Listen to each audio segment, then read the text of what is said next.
What's up, everyone? Welcome to Program Your Mo. Today we're going to be taking the tail light out of a Dodge Grand Caravan. This is a 2019 here, but it will be the same on several different years.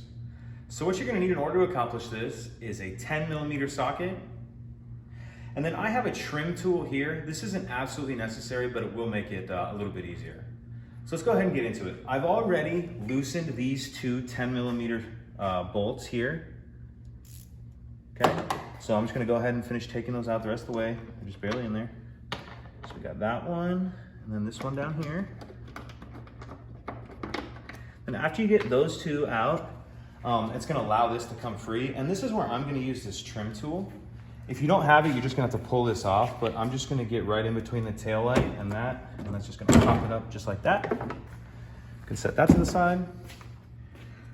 And now, to actually remove, if you need to remove the whole assembly, you'll undo this connector right here.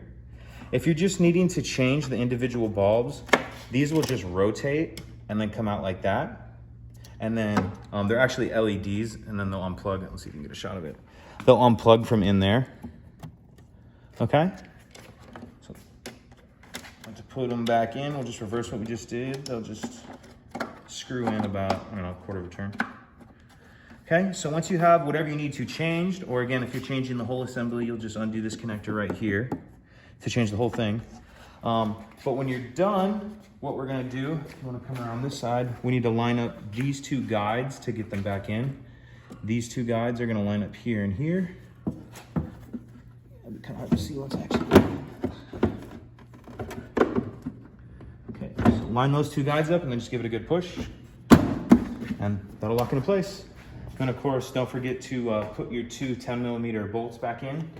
And that's it, pretty simple. If you have any questions, please let me know. If you could take a second to like and subscribe, it helps us out and I'd appreciate it. Thank you.